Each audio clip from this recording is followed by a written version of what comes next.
Something in between के 193वें episode में आप सभी का बहुत स्वागत है।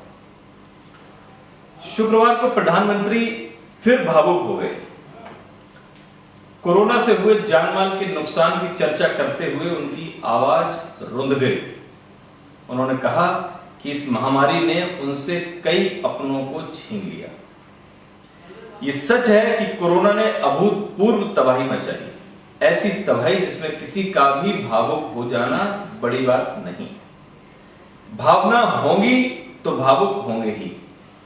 मैं सोशल मीडिया पर इन आंसुओं पर, भावुकता पर उठ रहे सवालों के साथ बिल्कुल नहीं। ना ही मैं इसे घरियाली आंसू मानकर इसे खारिज ही करूंगा। मैं इसे सियासी नाटक या नकली आंसू भी नहीं कहूंगा, मगर मेरा सवाल दूसरा है। मेरा सवाल राजनीति में ऐसी स्थिति में शीर्ष नेतृत्व के भावुकता के प्रदर्शन पर है, भावुकता के प्रदर्शन के समय पर है। जाहिर तौर पर भावुकता संवेदनशीलता की निशानी है। मनुष्य के पास भावनाएं हैं। अब भावनाएं हैं तो ऐसी परिस्थिति में भावुक हो जाना बहुत बड़ी बात नहीं। मगर सवाल है कि ऐसे समय जब महामारी अपने चरम पर है, लोग बेहाल हैं, तब क्या देश के सबसे बड़े नेतृत्व के लिए भावुकता का प्रदर्शन उचित है? वह भी तब जब इस भयावह समय में प्रधानमंत्री या देश का मुखिया होने के नाते मोदी जी असहाय लोगों के आशा के केंद्र हैं। भावुक होना बुरी बात नहीं है, मगर इससे पहले हमें क्षेत्र का अंतर करना होगा। परिवार का मुखिया त्रासदी के दौरान भावुक होगा तो स्थितियां और बिगड़ेगी। मुखिया की तटस्थता और दृढ़ता ही परिवार के अन्य सदस्यों के हौसले का कारण बनती है। यह दृढ़ता परिवार के दूसरे सदस्यों को भरोसा देती है कि चीजें पटरी पर लौटेंगी। यही स्थिति देश की मुखिया की भी है। देश के मुखिया के लिए यह समय भावुकता के प्रदर्शन का नहीं बल्कि दृढ़ निश्चय होने का है। विकट परिस्थिति में देश के मुखिया की भावुकता किसी काम की नहीं होती। भावुकता हर जगह अच्छी नहीं। कहां भावुक होना है और कहां नहीं, यह समय और परिस्थिति के अनुसार तय होता है। बड़े आपदा के समय भावुकता चीजों को सहेजने के बदले बिगाड़ती है। हमारे पास भावुकता के कारण हुए नुकसानों के दर्जनों उदाहरण हैं।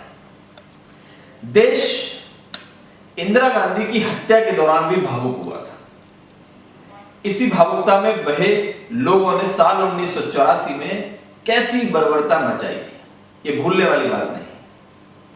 आजादी के दौरान भी देश बंटवारे के सवाल पर भावुक हुआ था। यह भावुकता लाखों लोगों के लिए शामत बनकर आई। आप अगर भावुकता का प्रदर्शन ना करें तो इसका यह अर्थ नहीं है कि आप संवेदनशील नहीं हैं। आपके पास भावनाओं का अभाव है। आप मनुष्य तो हैं, आपके पास भावनाएं भी होंगी। ये भावना प्राकृतिक तौर पर भी सामने आएंगी, मगर हमें यह नहीं भूलना चाहिए कि भावुकता तात्कालिक और एकांगी भी होती है। सिनेमा के दौरान किसी दृश्य को देखकर भावुक होना, सड़क किनारे अनाथ बच्चों का भीख मांगने पर भावुक होना और आपदा के दौरान भावुक होना दो अलग अलग बातें हैं। अनाथ बच्चों के प्रति भावुक होना हमारे संवेदनशील होने की निशानी है। आपदा के बीच भावुक होना हमारी कमजोरी की निशानी है। आपदा में भावुकता किसी समस्या का हल नहीं है। हल दृढ़ निश्चयी होना है, वह भी ऐसे समय जब देश के खराब स्वास्थ्य ढांचे और गलत निर्णयों के कारण महामारी हमारे नियंत्रण से बाहर चली गई। हजारों की संख्या में बच्चे मां के साथ बाप को भी खोकर यतीम हो गए। हजारों परिवार अपने मुखिया को खोकर भविष्य के प्रति अनिश्चितता के लिए जी रहे हैं। हजारों लाखों लोगों की आंखें अब भी चीजें बेहतर होने का बेसब्री से इंतजार कर रही हैं। जरा सोचिए, इनके लिए भावुकता किस काम आएगी? अब सवाल यह भी है कि जहां हमारे राजनीतिक नेतृत्व को भावुकता दिखाने की जरूरत थी, वहां क्या भावुकता दिखाई गई। ये कहने में बेहद कष्ट होता है कि उस समय सियासत का नंगा प्रदर्शन किया गया। सैकड़ों लोगों की इलाज, बेड, ऑक्सीजन और दवा के अभाव में हुई मौत के बीच चुनाव कराए गए, वह भी कोरोना गाइडलाइन को मजाक बनाकर। कोरोना के बीच पूरे राज्य को पंचायत चुनाव की आग में झोंक दिया गया। जाहिर तौर पर भावुकता दिखाने का समय तब था, ना कि अब। वह भी ऐसे समय जब कोरोना महामारी का संकट हमें मुंह चढ़ा रहा है। खास तौर पर ऐसी आपदा के समय भावुकता दिखाना और आंसू बहाना संवेदनशील होने की निशानी नहीं मानी जा सकती। दुखों का सार्वजनिक प्रदर्शन आपदा से निपटने का हथियार नहीं बन सकता। कई बार दुखों को अंदर दबाए रखना, आंखों में उमड़ घुमड़ रहे आंसुओं को बहाने से रोक लेना भी संवेदनशीलता और भावुकता की पहचान कराती है। इसी देश ने देखा है कि तब अन्न को तरसते देश को गेहूं देने के लिए अमेरिका की ओर से रखी गई बेशर्म शर्त पर लाल बहादुर शास्त्री जी भावुक नहीं हुए थे। उन्होंने दृढ़ निश्चयी बनकर देश में भरोसा कायम रखा था। विकल्प के रूप में लोगों से एक दिन का उपवास कराकर अमेरिका को अपने दृढ़ निश्चय के जरिए जवाब दिया था। कारगिल पर हमले के दौरान अटल बिहारी वाजपेयी भावुकता का प्रदर्शन करने के बदले सेना को हर हाल में जवाब देने की स्वतंत्रता देते थे।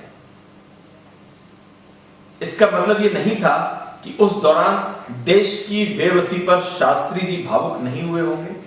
उस दौरान वाजपेयी बड़ी संख्या में सैनिकों के शहीद होने पर भावुक नहीं हुए होंगे, मगर तब जरूरत भावुकता के प्रदर्शन करने के बदले दृढ़ता दिखाने की थी।